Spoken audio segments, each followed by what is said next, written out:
This is the Design Token Starter Canvas. This is a resource you can use for your planning phase, for the discovery phase, which has or which is a FigJam profile, a FigJam file, basically to with pre-structured questions in these 5 pillars of planning. And I would like to share this file with you that you can take a look on this and how to use it, and if you decide to use it for your case. And there you can see when you download the file and open the file, you get this Get Started area where you get a small introduction of the file itself and how to use the file. And if you are not understanding some terms of that which are used here, I've got a small glossary with explanations for terms I thought would be helpful to get an additional explanation for them. And if you're looking for something else, what you're not finding here, I also linked the token glossary by Marta Conde here. You can feel free to use it. And if you scroll further right, you see the actual working area for that. So in here, you see, you can see, no, I don't want to wave. Okay. You see now the 5 pillars of planning: the strategic alignment, the organization and governance, the infrastructure, the architecture and scaling, and the maintenance questions. And don't get me wrong here, it's like structured like A, B, C, D, E, but it's not a step-by-step guide, like really not. And also it is not a session you can do in one time, like in five hours, I'm filling this out, like a multiple choice test, and then everything is planned and done. It is not working like that. This will be your companion for the next couple of weeks or months, to be honest. This is your safe space where you gather your insights, you note them down, you falsify them, you get new insights, and then you verify them, you build stuff, you experiment stuff, maybe you link to some sessions. But even if it is not a step-by-step guide, and you can for sure start wherever you want, or wherever you think this is good for your system, I would recommend to not start with the maintenance stuff because it has too many dependencies towards the definition of the goals and so. Or maybe you're starting here in the pillar B, organization and governance, and answer the question about the stakeholders. Who are the stakeholders? And you're defining them here. And then you're having a workshop with them, and you answer the question about the business goal of a design token set, here with Director Miller, for example. And if you're lost, I've got you. Here's a filled out example for the company you're currently working for the Yuguda Corp. But just keep in mind, this is for illustrative purposes. It's just an example. So if there's something in there that doesn't make sense in comparison to other questions there, don't get it wrong, it's really just an example. But for example, here you can see some take on definition of the decision takers. So we have the design system lead, Director Kimura, who is taking care for the design decisions, naming, semantics, and design principles itself. We have the lead brand designer, Hasto Al-Hazret, working on commit on colors, typography, visual language. We have Director Miller for sure, she's everywhere. Then we have the lead design system engineer structuring the format, technical integration, and tokens. And because the Yuguda Corp is more a metrics organization, we have the chapter lead. They are structured in chapters for the front end stuff, who is deciding if these tokens are really usable for everybody and maintained across teams. And another example would be you have the responsibilities, just to show you that you also can use other frameworks inside of here, or you link to a workshop there. In this case, for responsibilities using a RASI map. I don't go into the further details of a RASI map. This is in the glossary if you want to know about this. But here you can see, okay, we have the defined naming conventions on the design system lead and so on and so on.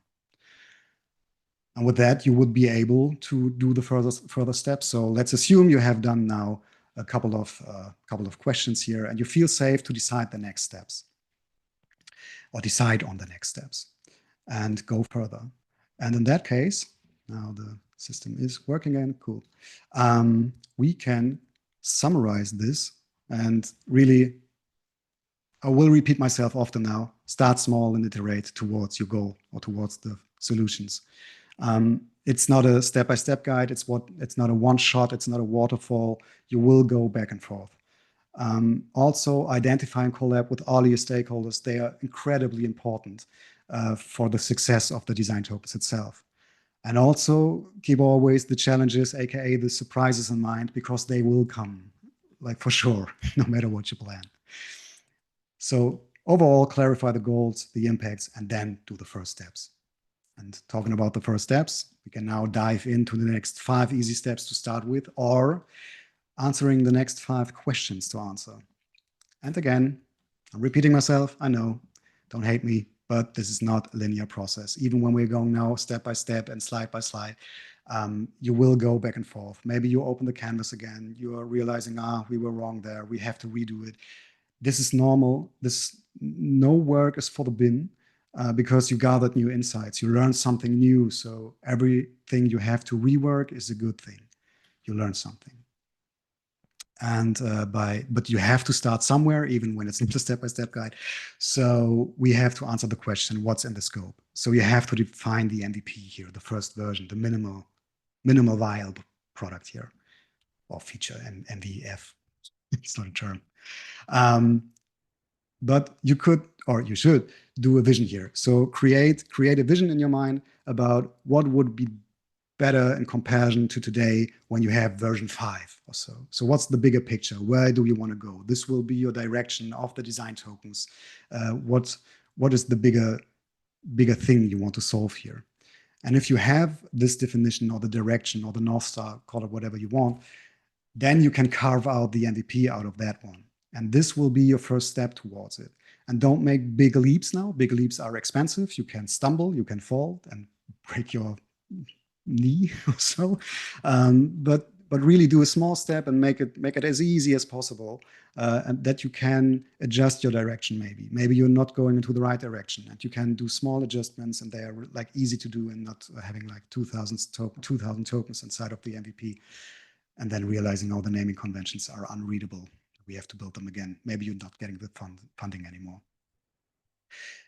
And speaking of that, start small and iterate. And the next question will be then what to build actually now. Yeah, now you gather the values and bring them into decisions. For example, I was working for a company who had this big rebranding process, and we had a 2 days workshop with the branding team, or the brand designers. They had this color palette for the rebranding now, and some typography vision, and but they had this 5 colors and 5 weights, and it was kind of too less for the design system. So we said we need a couple of more, and so we really worked the color palette out. We decided typography stuff for the content, for the display fonts, and so on. And when you have done this, you will start with a small set. So do a small set, don't do a big one, and you will go into the alias level now, or whatever you call this tier level, but the first layer of decisions. For example, here with the interaction color and the pairing token for that, to ensure contrast levels. Pairing token is like on the foreground of the background color, for example, to ensure the contrast levels and everything is usable and readable and WCAG conform. And whilst you're doing so, I would really recommend, not only recommend, please use with real life interface examples here. When you're in this frog perspective of JSON files and color cards, and like on this really smallest part possible, you're losing the bigger picture there. You don't see the impact of your design decisions.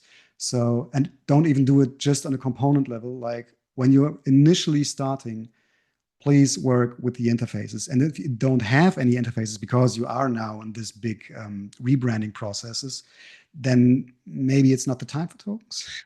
Or you can use some conceptual UI screens or so, just for having the context. A token is a context of a component, is a context of an interface or page, is a context of a whole product. So a system is part of a system is part of a system, kind of. So please be aware of that one. And whilst you are doing this, you have to give them names. So you have to answer the question, how are they called now? And maybe this is a good time to go back to the canvas and talk about naming conventions, gather a couple of designers and developers and make a workshop about this. So you will have to answer the questions about How do we use sizes? Do we call them like t-shirt sizes or weights? Do we use camel case or snake case, or how our tier levels are called now? Do we use foundation or base or alias and semantic or whatever floats your boat here? Whatever, how you decide here, doesn't matter how you call them. It does matter, but not in that case now. Test it with your users. They have to understand it. You don't have to do the full-blown statistically correct user testing. You can do some small flaw testing, run around with a set of tokens, show them and say, hey, when you read them, what do you think these tokens are doing? What are these design decisions are doing? Or do you see any inconsistencies? That's a close question, but do you see any inconsistencies, for example? So really test it with users that they are able to use them. And maybe you see, oh, I have to correct my naming conventions here.